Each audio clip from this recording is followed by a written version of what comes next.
2 বছর 8 মাস অপেক্ষার পর সেই মুহূর্ত, নেইমার আবার ব্রাজিলের জার্সিতে। নেইমারকে সবাই মিস করছিল, আর সেই নেইমারই এখন বিশ্বকাপ মঞ্চে আবারও ফিরলেন। ব্রাজিল ভার্সেস স্কটল্যান্ড ম্যাচে ঠিক 80 মিনিটে নেইমারকে আমরা মাঠে দেখতে পেলাম। পুরো স্টেডিয়াম গর্জে উঠল নেইমার নেইমার করে। দীর্ঘ 981 দিন পর জাতীয় দলের জার্সিতে ফিরে নেইমার আবারও দেখালেন যে কেন তিনি ব্রাজিলের ইতিহাসে অন্যতম সেরা তারকা।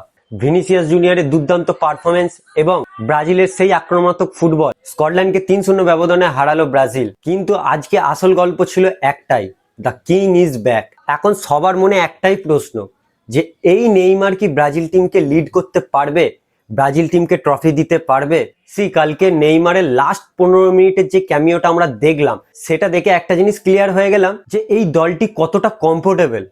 কালকে পুরো এই দলটি কমফোর্টেবল ফুটবল খেলেছে। নেইমার আসার পর সুন্দর সুন্দর ক্রস, আমরা কর্নার দেখতে পেয়েছি, কিছু সেট পিসেস দেখতে পেরেছি, এত বিউটি। আর সে আসার পর ব্রাজিল দলটা পুরো বদলে গেল। তারা একটা ট্রানজিশন ফুটবল খেলছিল, আর সে আসার পর গেমটায় একটা কম্পোজার দেখতে পাবেন আপনারা।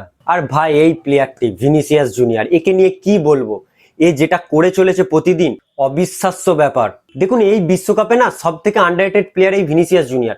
আপনি হয়তো সবার নাম শুনছেন, Erling Haaland, Mbappe, Ronaldo, Messi, এদের সবার একটা নাম শুনছেন কদিন ধরে।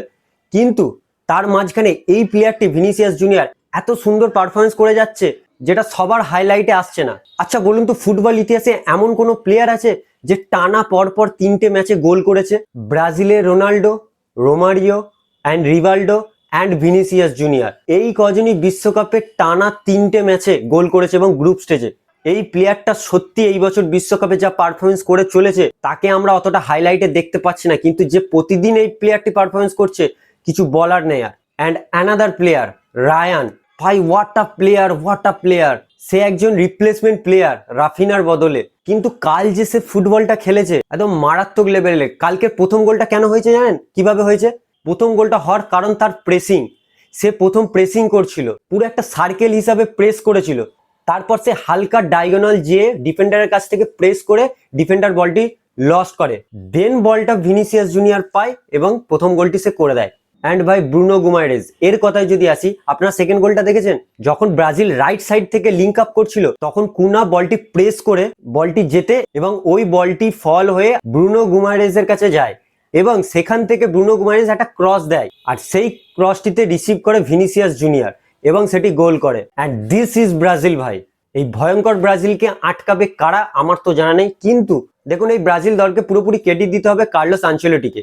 সে আসার পর পুরো দলটি চেঞ্জ হয়ে যায়, পুরো ট্যাকটিক্যাল চেঞ্জ করে। তাই সে ব্রাজিল যেভাবে ফুটবল খেলতো পুরো সব চেঞ্জ করে দেয়। এবং সব থেকে বড় ব্যাপার হচ্ছে, কার্লোস আনচেলটি আসার পর ভিনিসিয়াস জুনিয়রের বেস্ট ফর্মটা তারা সে বার করেছে। কারণ ব্রাজিলের হয়ে সে অতটাও ভালো আগে পারফরমেন্স দিতে পারতো না, কিন্তু সে আসার পর ভিনিসিয়াসকে এমনভাবে অ্যাপ্লাই করেছে, এমনভাবে খেলিয়েছে, যেখানে ভিনিসিয়াস জুনিয়রের বেস্ট ফর্মটা এসছে। তারপর নেইমারকে আমরা ব্যবহার করতে দেখি, কিন্তু কালকে যে তার ক্রসগুলো, সেট পিসেসগুলো নিতে দেখেছি, মোটামুটি একটা বড় সড়ো কন্ট্রিবিউট সে তার থাকতে পারে ব্রাজিলের, অবশ্যই থাকবে। এরপর নকআউটে কেমন করবে সেটা দেখার বিষয়। তাহলে এখন প্রশ্ন হচ্ছে, এই ব্রাজিল দলটি কি বিশ্বকাপ জিততে পারবে?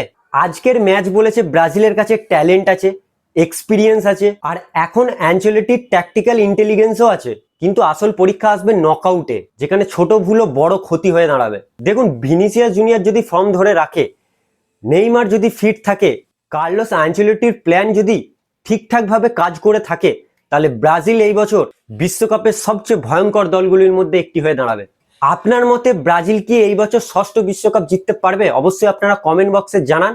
আর ভিডিওটি ভালো লাগলে অবশ্যই লাইক করে দিন। আর আজকে যদি আমার চ্যানেল নতুন হয়ে থাকেন, চ্যানেলটি সাবস্ক্রাইব করতে ভুলবেন না, কারণ এরকম ফুটবল রিলেটেড আপডেট আপনি সবার আগে এই চ্যানেলেই পাবেন। তো সাবস্ক্রাইব করে দিন। তো চলুন, নেক্সট একটা ভিডিওতে দেখা হবে নেক্সট একটা আপডেট নিয়ে।